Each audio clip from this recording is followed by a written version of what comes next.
My name is David Livingstone. I've been researching conspiracy for about 30 years now, and I've written 5 books.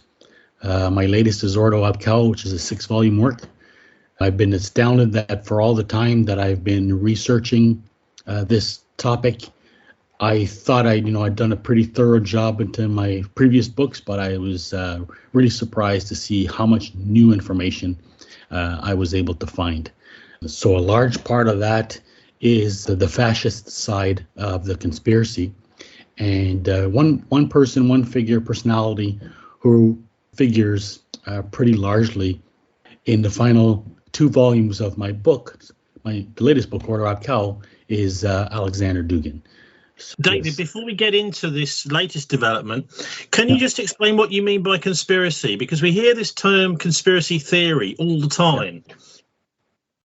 Well, conspiracy theory obviously is a term that's used to try to discredit the study of conspiracies. So it's very immature to suggest that human politics evolve or take place without conspiracies, because tendencies to criminality happen everywhere you have human beings, particularly human beings who are exposed to the tools of power. So conspiracies happen all the time. Basically, wherever you have means of authority, means of population control, inevitably you're going to have some people who are going to try to use it for their own particular ends, who will act in secret because, of course, they'll be concerned about their actions being exposed. So, it's ridiculous. Like I said, it's ridiculous to suggest that conspiracies don't exist. They always have. They always will. It's important for societies to be aware that they have, just like they have to monitor all other kinds of criminality. They also have to monitor those who are involved in politics and those who have access to political power, to make sure that there are not actions that are taken at the detriment of the rest of the society. A lot of this stuff is treated in the mainstream, educational system or the media as being fringe topics, but fortunately, there is a lot of information. This is why it's not conspiracy theory, it's conspiracy research. There are a lot of academic studies, well-founded by qualified scholars that reveal a lot of the true happenings as far back in ancient times and even in more recent events. Yeah, well, I mean, it's interesting you mentioned fascist conspiracies, because anybody that even starts to scratch the surface of mainstream news coverage will know that after the Second World War, the Nazis didn't just vanish. That a lot of them were actually specifically recruited by the new Central Intelligence Agency, and even before that, the US intelligence services, because they were becoming very useful in the Cold War against the Soviet Union. So the idea that fascism has just disappeared, I mean, there doesn't really seem to be much of a modern critique of the fascist international. That is to say, the fascists around the world working together behind the scenes for their own benefit, effectively to privatize the planet. Yeah, exactly. Corporatism. So, I mean, it's happening everywhere, and it's basically where the conspiratorial direction is being taken.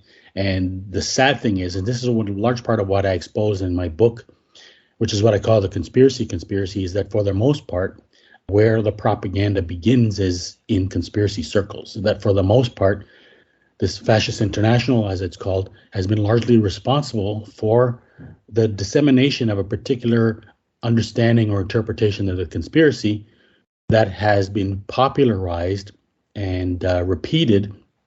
And it's a very simplistic, sort of narrow version of the conspiracy that effectively prevents people from understanding how it's really taking place.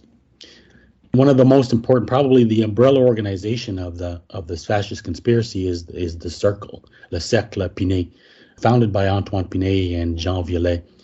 I think a year before the founding of Bilderberg, Jean-Antoine Pinet was also one of the founding members of the Bilderberg Group. Another founding member was Otto von Habsburg, and this is where it's really important, because Otto von Habsburg is from a long line of descent, of course, of the very influential Habsburg dynasty, as well as the Grand Master of the Order of the Golden Fleece. And that's another topic that's central to much of the history of my book, beginning with the orders after the survival of the Templars, the founding of the Rosicrucians, and then, much of the development of the Western occult tradition. And so what's interesting is that Antoine Pinet was also a friend of a man named Raymond Abellio. That was his pen name, who, along with his friend, pupil, Jean Parvulescu, were effectively the two occultists from the synarchist tradition who contributed to the mythology of the Priory of Zion mythos, which of course was popularized by Dan Brown in his Da Vinci Code. Now, Jean Parvulescu was then in turn a mentor of Alexander Dugin. What you seem to be suggesting there is that the conspirators are so far ahead of the game that they're actually putting out conspiracies themselves to send people off in the wrong direction. Yes. So this is a tactic that goes right back to the early 1900s, because you can effectively trace the beginnings of this fascist conspiracy. I mean, it has many tentacles, but this particular mission, I guess you could call it, dates back to a guy named Boris Brassol, who was a triple agent, worked for the British and the Russians, particularly the White Russians. And he was the one who was responsible for popularizing and disseminating the protocols of Zion. So he was a member of an order called the Aufbau. It's also included a number of people like Alfred Rosenberg, the chief ideologue of the Nazi Party. Erich Ludendorff, General Erich Ludendorff, was a fascinating character who was friends, as is often the case with Aleister Crowley, and a whole hornet's nest of German and British conspirators that were involved with Aleister Crowley and the Zionist movement in early black propaganda. And so Boris Brassol teamed up with Henry Ford to publish and disseminate the protocols, and it's through them that the Nazis became introduced to it. And then, of course, the protocols became the basis for the Nazi final solution, based on the idea that there was a Masonic Jewish conspiracy afoot that had already succeeded in the Russian Revolution, and they were sort of creating this hysteria that, if not stopped, that it would come for Germany as well. And so in the early phases of World War II, Boris Brassol was active in the United States and active with all of the leading fascist circles, particularly like the Silver Shirts, the German American Bund, most importantly, the Klan, and the Russian branch of the Knights of Malta, known as the Order of St. John of Jerusalem. And they're known in the United States as the Shikshini Knights of Malta. This is pretty much the branch of the Knights of Malta that has been, really at the heart of the conspiracy for half a century at least in the United States.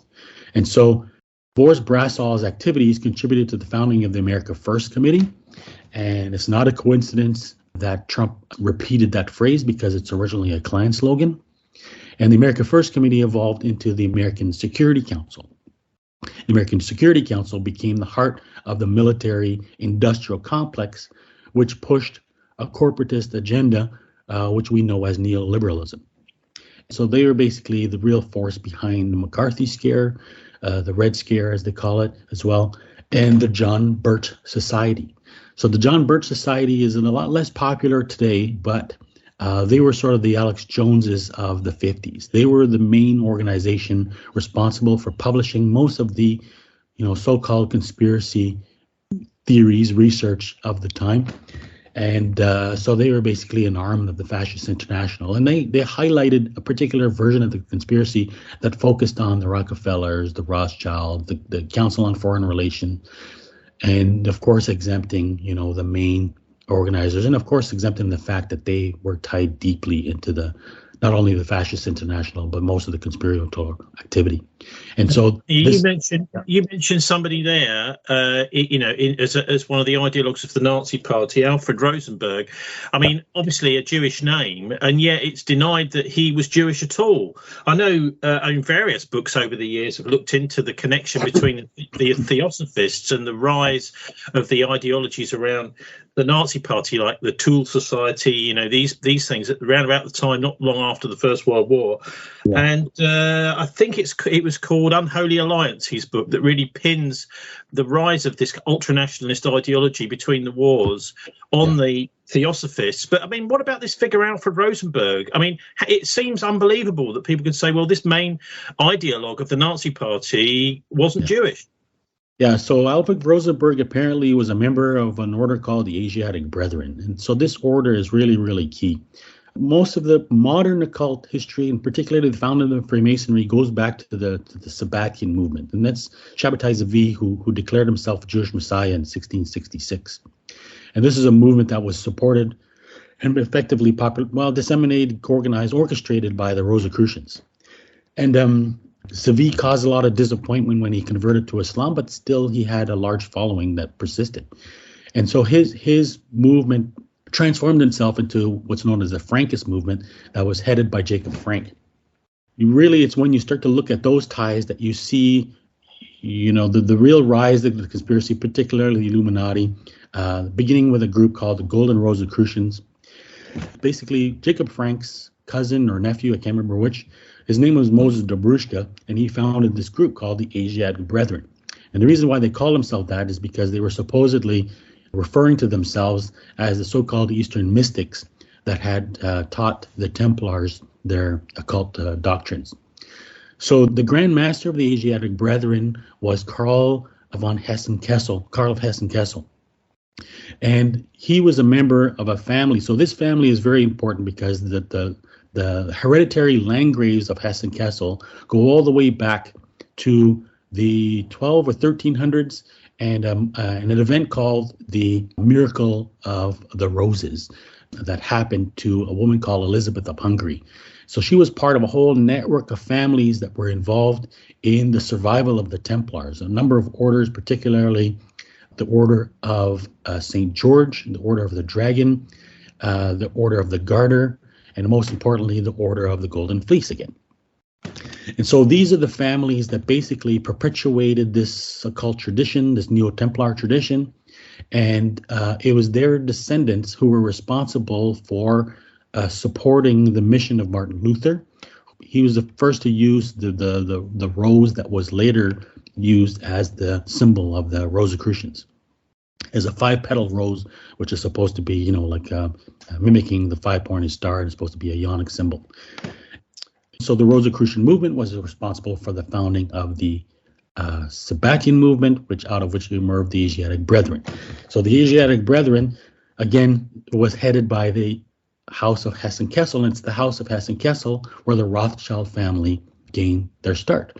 And of course, so their influence was immense, and it was under Karl of Hessen-Kessel that the Asiatic Brethren first started to use the symbol of the swastika. And this would have been as far back as the 1700s. And so basically the swastika symbol of the swastika was used by the Asiatic Brethren to effectively identify themselves. And the Asiatic Brethren evolved into the so-called the Union Lodge, the Jewish Lodge of Frankfurt. And it's there really that you get the beginnings of the occult revival in the 18th century, and out of which emerged the Golden Dawn. And the Golden Dawn is, pretty much the preeminent secret occult society of the late 1800s. And that's where a lot of people get their start, most importantly, Aleister Crowley. A lot of the early founders of the Zionist movement, like Otto Kahn of Kuhn Loeb, Samuel Untermeyer, all members of the Golden Dawn who worked closely with Aleister Crowley, and particularly a guy named George Sylvester Viereck, who's another guy who's unknown, but in a lot of ways maybe even more influential than Crowley.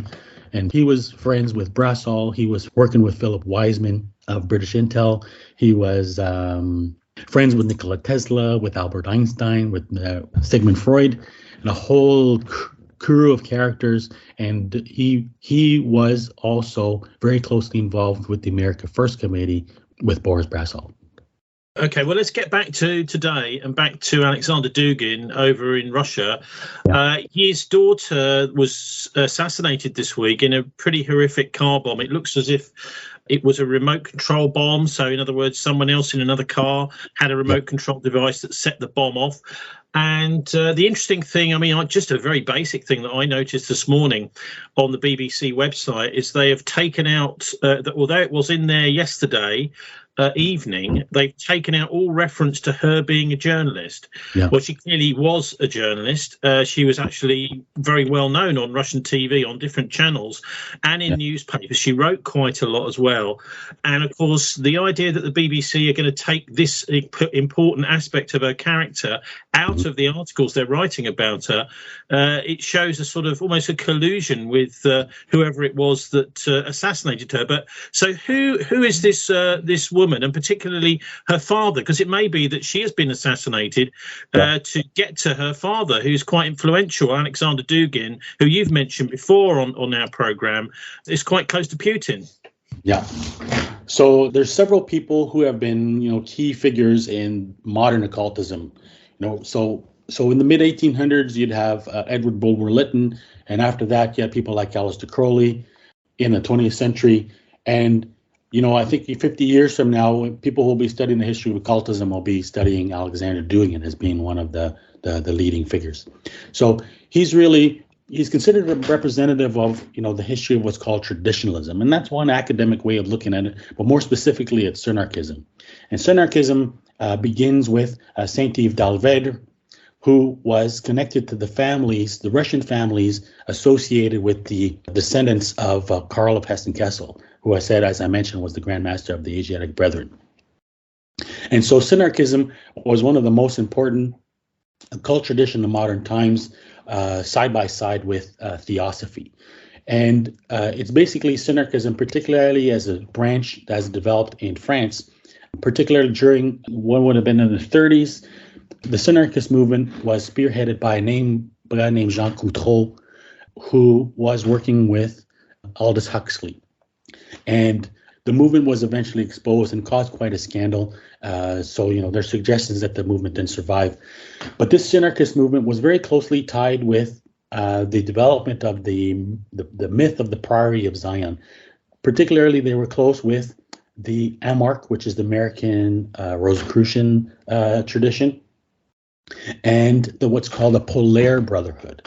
So the Polaire Brotherhood was really interested. One of the people who was connected to it was Otto Rahn, who popularized sort of the Nazi version of the Holy Grail. Sort of inspired, one of Spielberg's Temple of Doom, I think is what it was.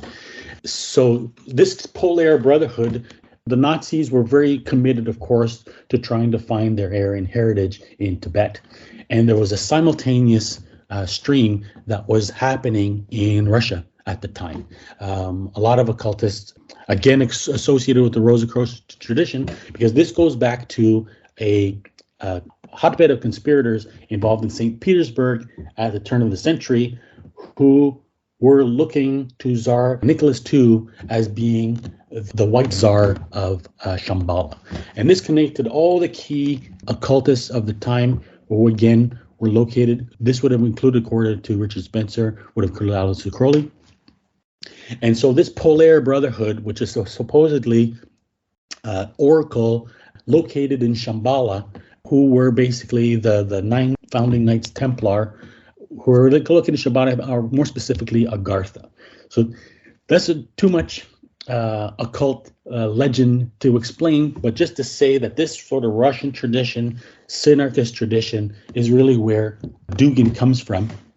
And his entire political philosophy is founded on it. So he's created what he calls a conspirology, which is this mythology that Russia and the East represents Hyperborea, and United States, NATO, and Britain represent Atlantis. He believes that the true conspiracy is not a Jewish conspiracy, but a long-term occult conspiracy between these two blocks.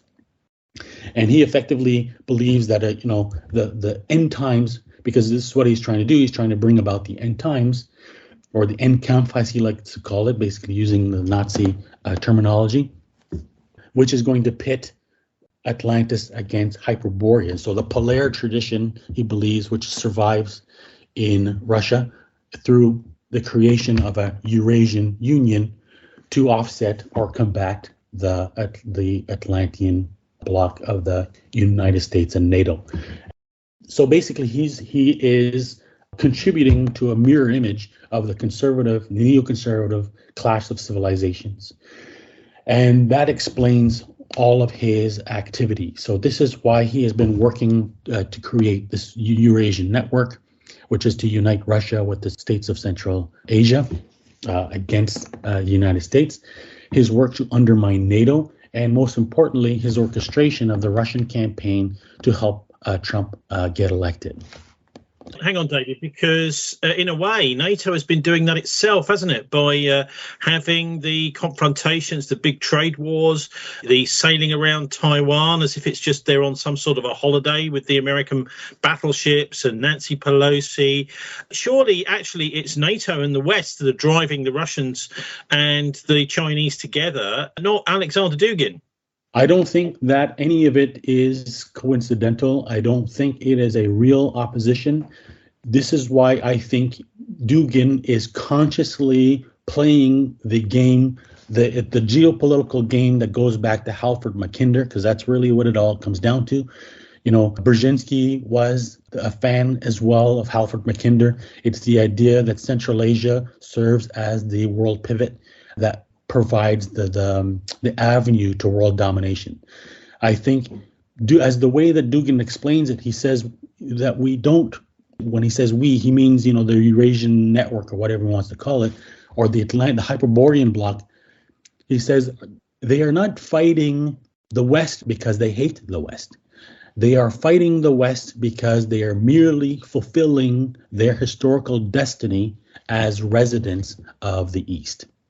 Right? So this has nothing to do with hating NATO or being opposed to NATO policies. It has everything to do with contributing to a dialectic, which they all seem to be creating as a means towards creating an end time scenario.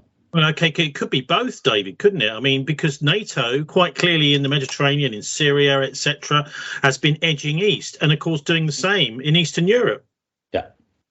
I think it's a dialectic. You know, what's very curious is that there's a whole story where Yeltsin basically was converted to capitalism at the Esalen Institute, right? And the Esalen Institute was, they were working very closely on their, you know, American-Russian exchange program that involved a guy named, I can't remember his first name, Jerry Golding, another Russian occultist, who happened to live on Uzinsky Lane, which is the same place where Alexander Dugin and his occult circle used to hang around in.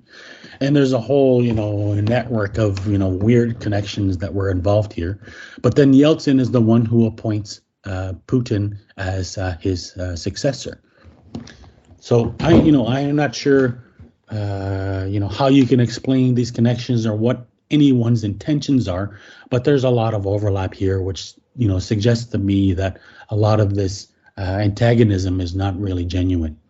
Well, I mean, it certainly could turn genuine and more genuine. I mean, I think in Ukraine there is there is most definitely, this is unfolding in a real war, David. Well, so that's what they want. This is order out of chaos that they're creating. Looking also at the recent revelations about Yuval Noah Harari, I know you've also done a book which is about transhumanism, the history of a dangerous idea, which is really I think a tremendous way of, you know, explaining this, not just as technology, but also as an ideology.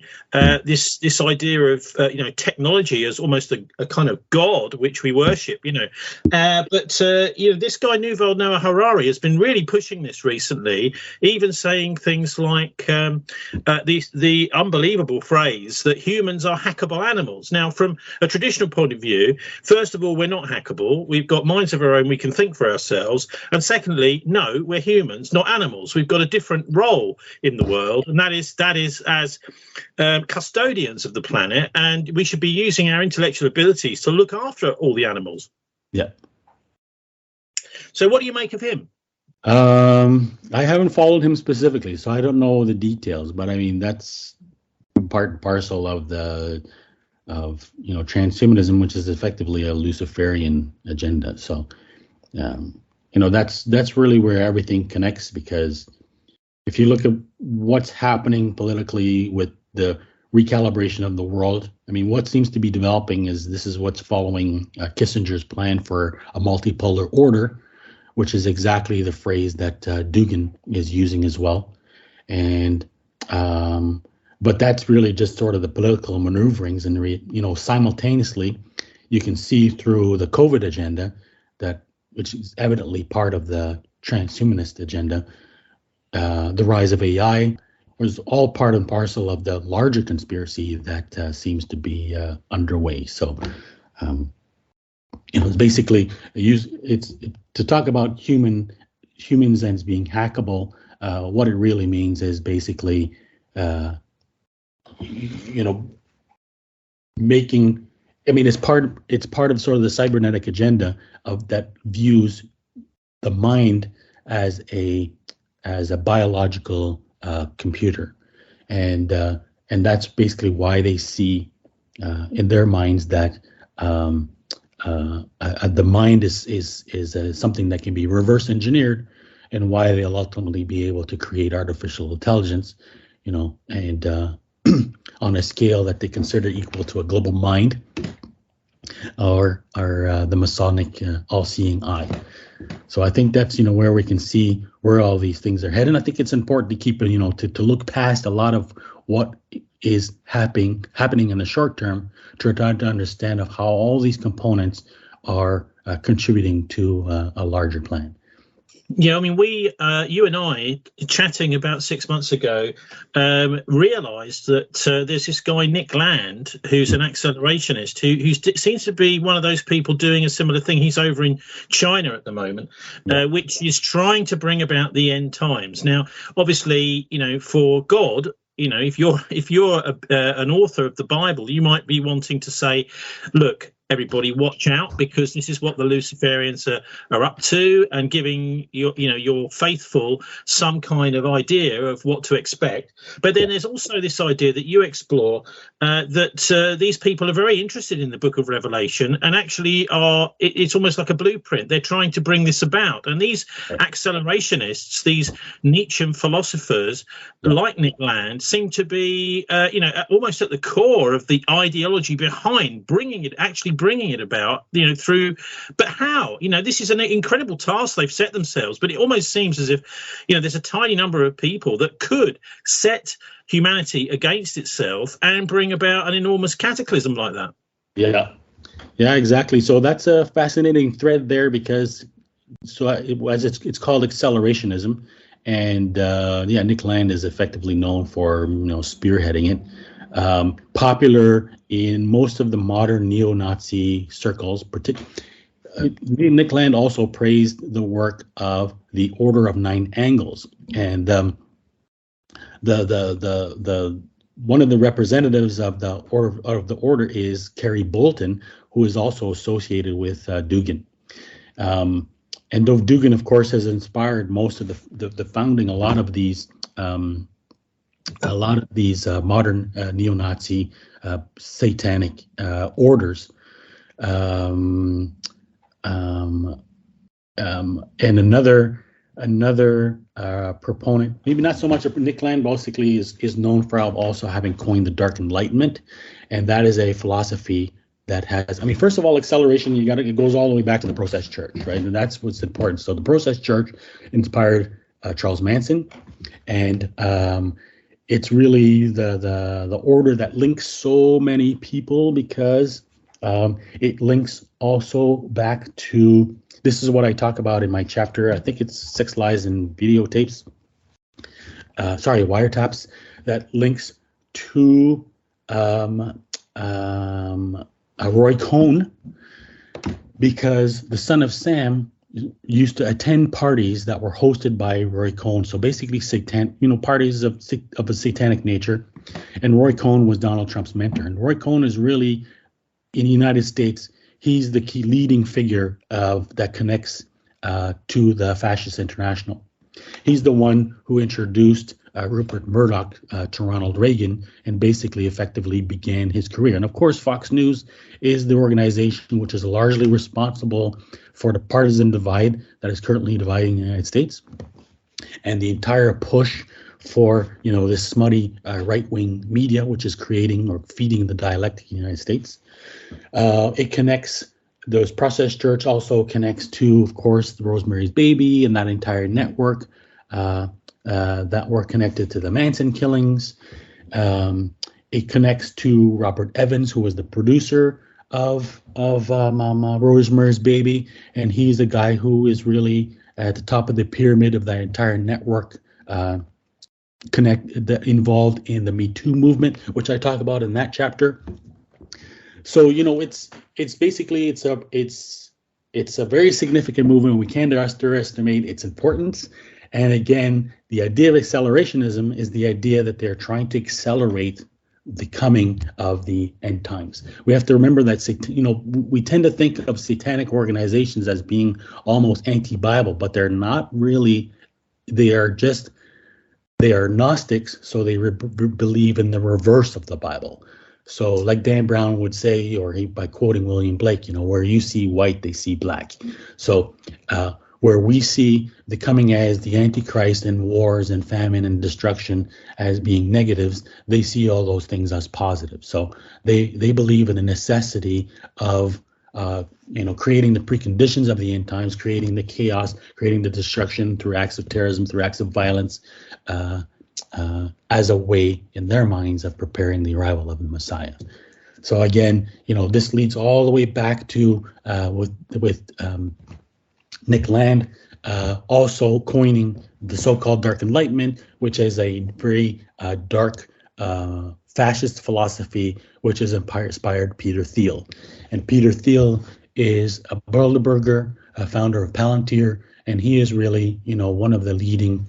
He's at the forefront of, in many ways, of the transhumanist movement of the.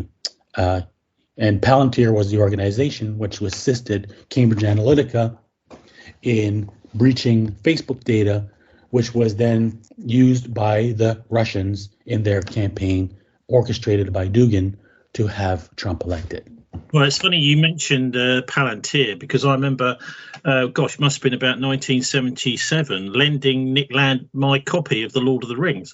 And he was as an individual, he was great fun to be around. He was always very challenging. Very, very well educated in a way which couldn't have really happened in our school, I can tell you. Yeah. And fascinating figure. But I mean, I'm still quite trying to get to the bottom of this, because are they saying effectively that the Jesus as the Messiah wasn't good enough, so they're going to have to bring about another one of their own making? And it seems that there's an aspect to this which is pretty troubling, which is saying, well, look, we don't actually believe in God, but we believe in using the Bible against these monotheistic faiths, and almost proving to them that there is no God, creating a war, creating mass death, and proving to everybody, look, where's your God now? Yeah, I mean, that's part of it, and it's a Kabbalistic goal which is founded on the idea that man is God. Right? So that's why they view history as the evolution towards secularism, which is the evolution away from religion, or away from the idea of a transcendent God, to the idea that man is God. And man proves his divinity through the work of magic. And one of the goals of the cybernetics movement, as explained by Norbert Wiener, who was one of the founders of the movement, is to create a golem. So this is why their goal is to create artificial intelligence, because according to Wiener, what makes God God is his ability to create life. So man becomes God once he creates life. So once we create artificial intelligence, which he equated to the Kabbalistic golem, he believes that, well, humanity becomes God. So ultimately, this is how all this transhumanism and AI and accelerationism all ties in together.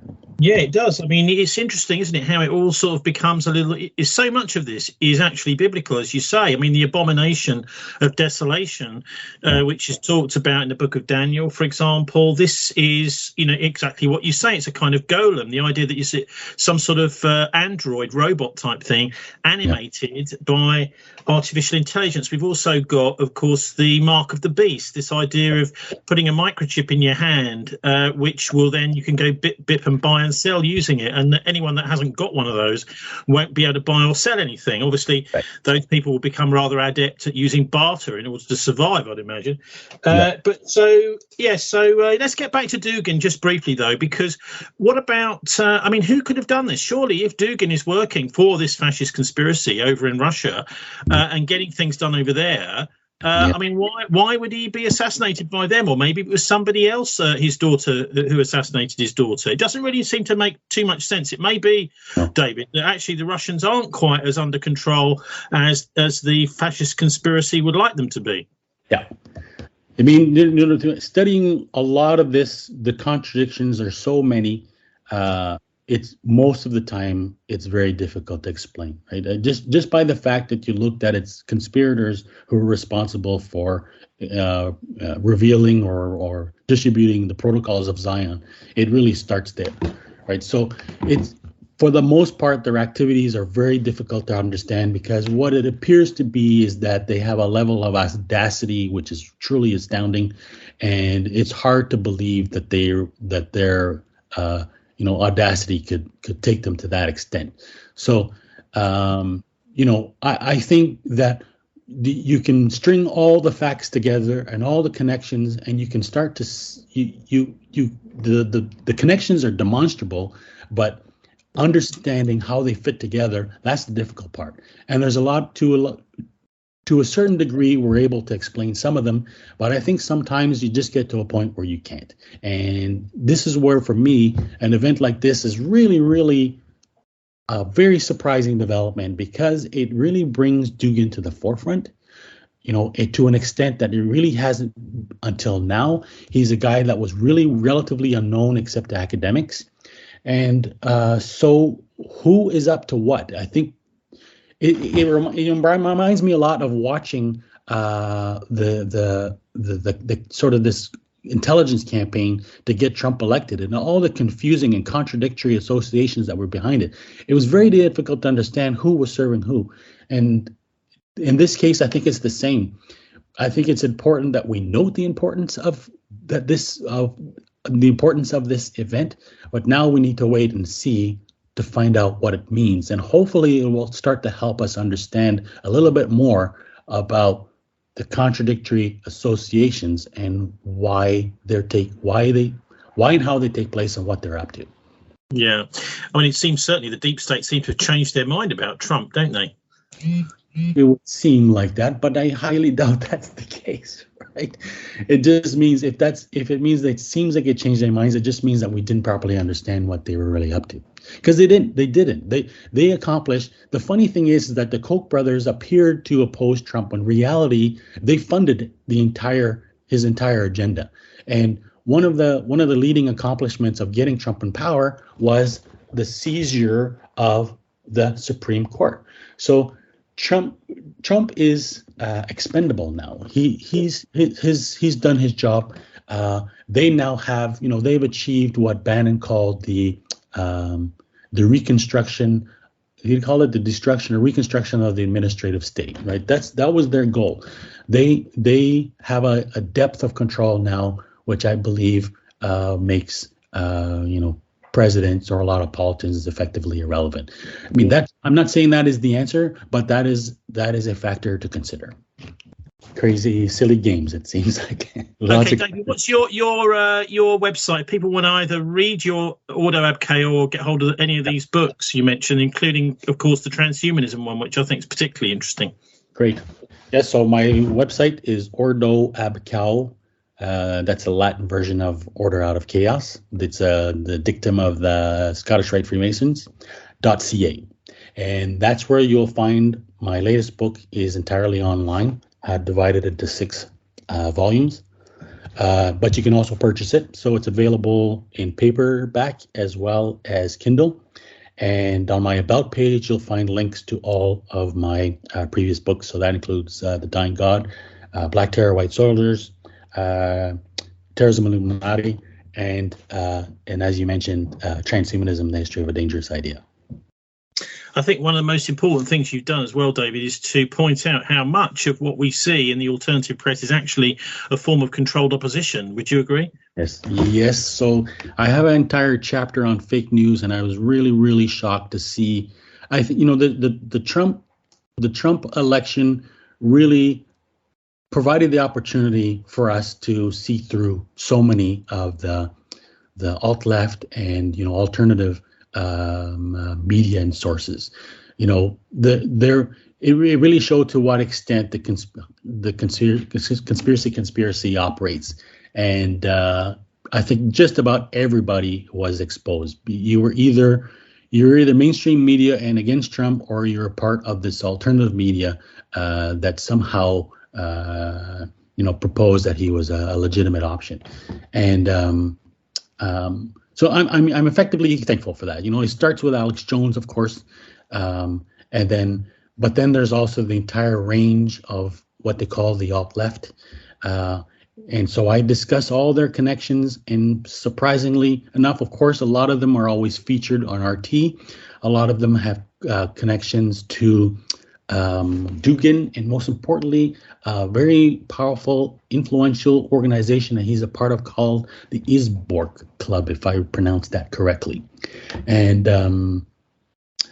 so it just shows you that, it seems that the entire spectrum is compromised. And this is why we all have to be careful and do our own homework and avoid putting our whole trust in anybody, and always, keep a cautious degree of suspicion. Yeah, because they want to control, and they almost do control, both sides of the chessboard. All right, thanks very much, David Livingstone, for joining us again. Great. Thank you very much, Tony.